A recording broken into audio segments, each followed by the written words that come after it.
I keep planning on doing something on this in depth, but just to start this off, I want to point out that one of the things that I actually like about science fiction is that it can take you into some pretty weird places. I just didn't think this was going to be one of them. So apparently there's this debate going around about whether or not the Doctor is now a transgender character, or always was, or something to that effect. And there's always going to be some level of issue when you try and apply real-world logic and conventions to sci-fi and fantasy conventions, because they don't necessarily match up. For one thing, the process behind a transformation like the Doctor's regeneration isn't necessarily explored in full, and it can be inconsistent between versions of the show. I think the real question, as far as I'm concerned, is whether or not this is particularly different than other regenerations of the Doctor, and despite the fact that there is this obvious change for a lot of people, I'm inclined to say no.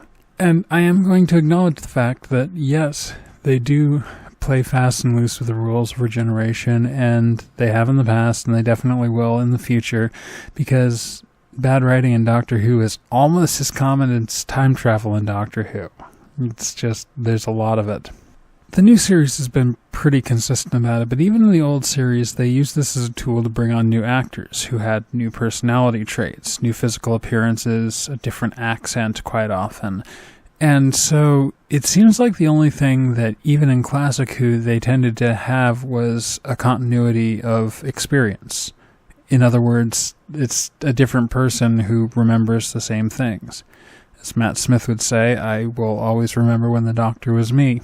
The Revive series takes this to the point of complete cellular level change. I can't remember if that was ever established in the classic series or not, because it's been a while since I've watched one of the regeneration stories.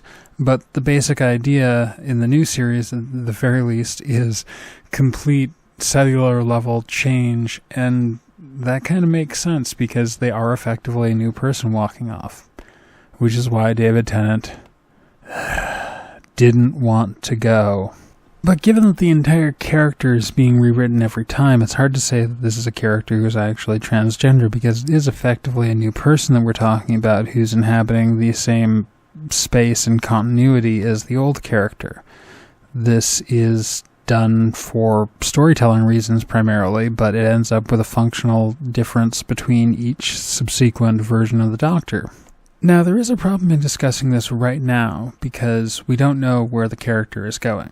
We have seen Jodie Whittaker say all of 2 words in character as the Doctor. I mean, that's less than Boba Fett at this point.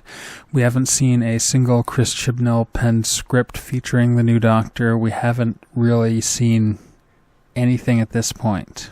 So, they could possibly go in a direction where she's totally, dysphoric by her new body. Although, with the history we have with Missy and the General and Hellbent, doesn't seem like it's going to go that route.